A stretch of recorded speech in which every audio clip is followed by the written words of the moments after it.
some math. Let's go ahead and get started with some important announcements that you're responsible for. There could possibly be a quiz on Friday, so make sure that you are ready for that. Stay on top of your work this week, and there could be a quiz on Friday. You have nothing to turn in. There was no homework given to you yesterday. Incompletes, remember, if you miss a day of class, it is your job to go to this website. You simply type in the date that you missed, and up will pop the intro video telling you what to do for the day. If you guys come into class, if any student comes into class after missing some days and we're taking a test or a quiz, you will take those tests or quizzes, okay? Because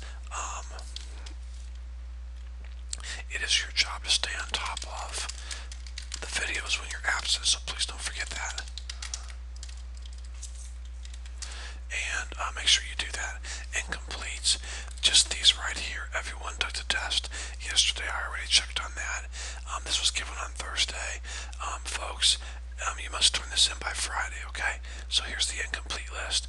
I did not get this from some of you. You must turn it in by Friday, okay? Alright, moving on. The schedule today, we're going to have an activity, do a little review, then we're going to take notes for the rest of the class period. Notes only, no homework today. The video today is 27 minutes long. We will be starting a new chapter that will be studying solid figures in geometry. We will primarily be looking at the volume and the surface area of these solid figures, okay? Now listen, if you don't finish the video today, because we are going to do a little review for a little bit, if you don't finish the video today, you may finish it tomorrow. I have no problem with that at all. If this happens, Miss Chambers, please email me with the amount of time left so I can plan tomorrow's class properly. And by the way, I forgot to give this information to you, Miss Chambers. Please start the video today at 2 minutes and 49 seconds, okay? So start the video at 2 minutes and 49 seconds. The instructional video for today is lesson 9.1. And now let's talk about your tests. Your tests will be completely graded, Lord willing, unless an emergency comes up. They will be totally graded by tomorrow, passed out tomorrow. And there will be a test correction video in which you can watch it and find your mistakes, okay? Before we start to watch today's instructional video, I want to quickly review some problems, sorry for yawning, from chapter 8, just to make sure that our foundation is strong before we jump into chapter 9, okay? So you are required to take notes on this.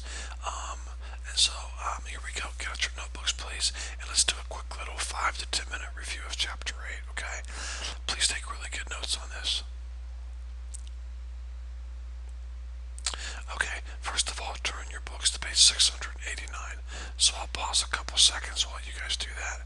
Please turn to page 689. We're going to look at some of the numbers or some of the problems on this page.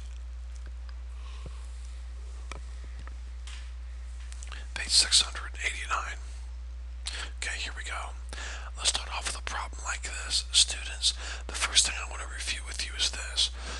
Anytime you are given a convex polygon, number 10, guys, number 10, a convex polygon, you should be able to find the sum of all the interior angles.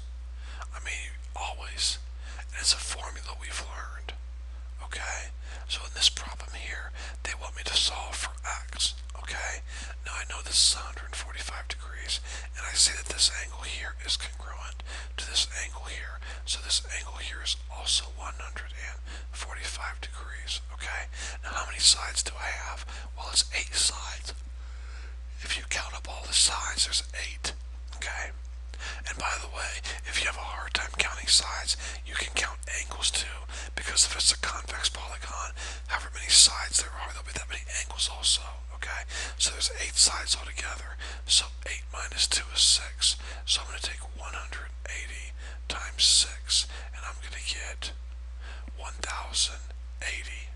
So that means if I add up all 8 angles, I should get 1080, okay? Now, I'm going to very quickly add up 130 with a calculator here. I'm going to add up 130 plus 145, plus 150, plus 140, plus 130, plus 100,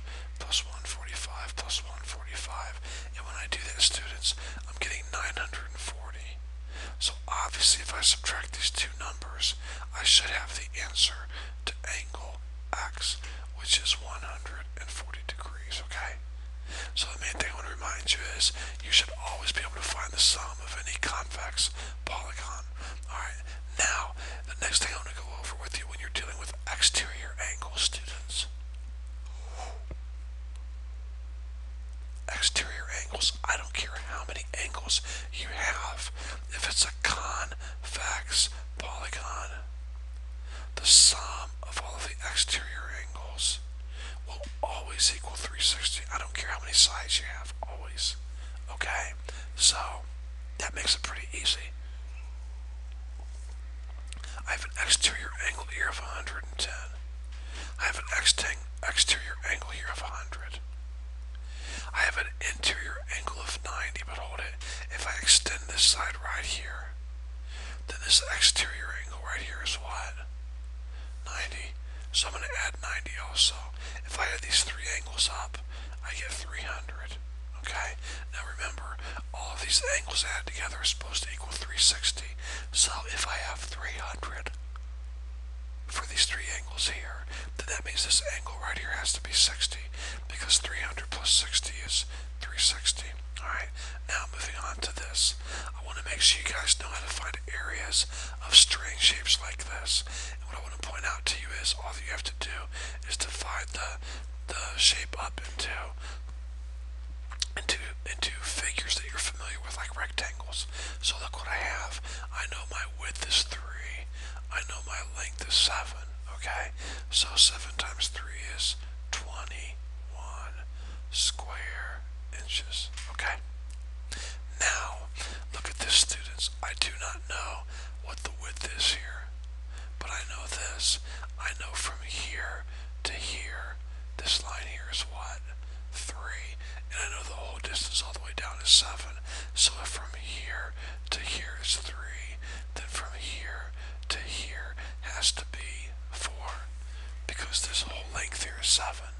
So, now, what is the width? 4 was the length, 7. So I have 28 square inches. Add those two numbers together, and that is your answer. 49 square inches. Okay.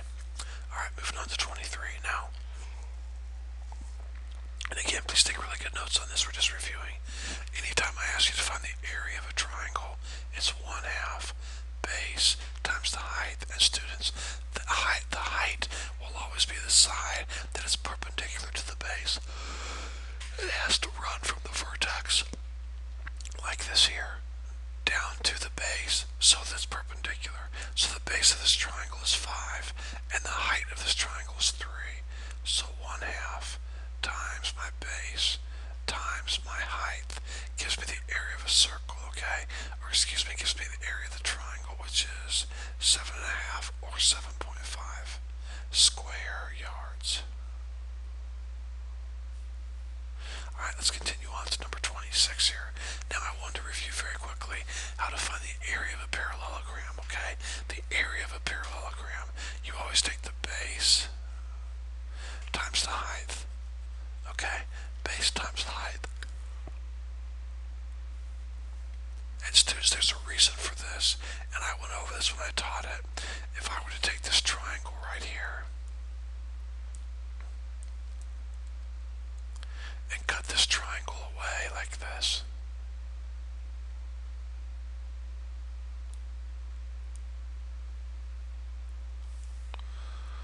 remember this triangle right here would fit perfectly right here, and then it's gone from here, and look what we have.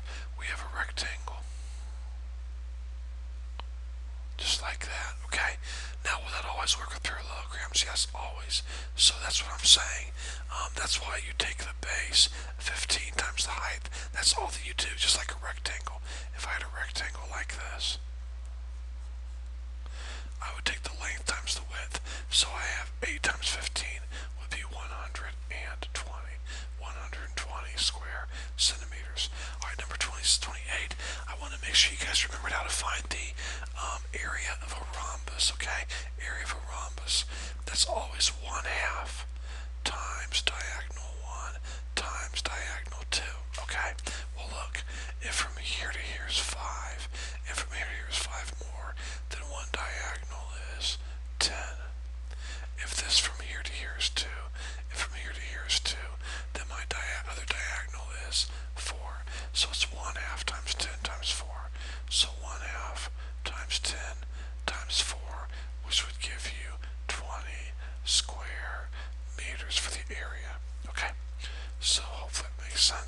20 meters squared. Let's take a look at a trapezoid real quick here, guys. Now, I believe the formula for the area of a trapezoid is 1/2 times the height times the base plus the base, okay? And the bases are your parallel sides, okay? So real quick, let's add those parallel sides together, okay? This here is 12 plus 6 plus 6. So this whole base here is 24. And this base up here, the bases, don't forget, students, are the parallel sides. So this base up here would have a length of 12. And down here it's 24. So if I add my two bases together, 12 plus 24, I'm going to get 36, okay? Now the height of this triangle, the height is 12, right here, 12. So my height would be 12. Now, 1/2 times 12 is 6, and 6 times 36 would be 36, carry your 3, 216. 216 meters squared. Alright, okay, let's continue on. What else do we have? Is that it? Almost, okay. Let's find the area and the circumference, okay? Well, first of all, in order to find the circumference, it's simply pi times d. So we have 3.14 times the diameter, which would be 26, because from here to here is 13, so all the way across would be 26. So 3.14 times 26 gives me 81.64, and that's going to be the circumference.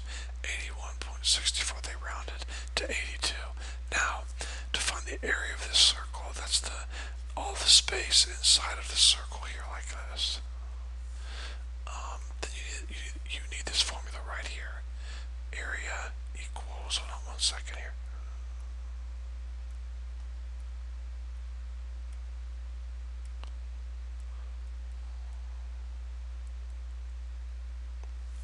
Area equals pi r squared. So you take 3.14 times 169. Now, where'd I get 169? Well, my radius is 13. Put a 13 in here, square the 13, and then multiply that times 314, or 3.14. So 3.14 times 169 gives you 530.66. Okay, I hope it's correct. Yep, 531. Alright. Okay, now let's move on to the last problem here, and we're done. First of all, we find the area of the entire circle. So that's pi r squared. So 3.14 times 81. Okay, I'm going to find the area of the entire circle. 3.14 times 81. 254.34.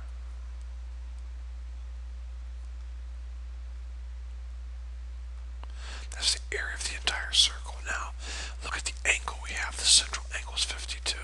So we put 52 over 360. And then multiply that times the area of the circle. Now, first of all, this fraction here can be reduced. I'm going to go ahead and bring down my total area. 254.34 all over 1. Now, let's try to reduce this real quick. 26 over 18, 13 over 9. So it looks like 4 will go into both of these numbers. 4 goes into 52 13 times, and 4 goes into 36 9 times. Okay, so now we can go ahead and multiply 13 times 254.34 would give me 3,306.42 divided by 9.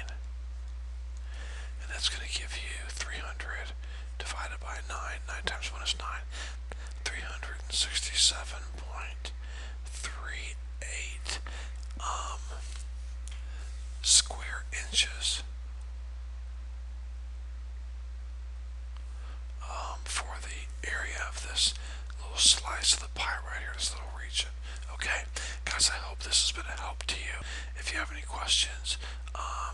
And actually, did I get this wrong? Let's see what we got here real quick, guys. Let's make sure I did the area right. 9 times 9 is 81. 81 times 3.14 is 254.34.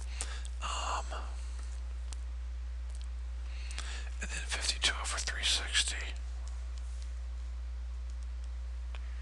13 over 90. That's the problem, guys, right there. Sorry. So when I reduced 52 over 360, that should be a 90.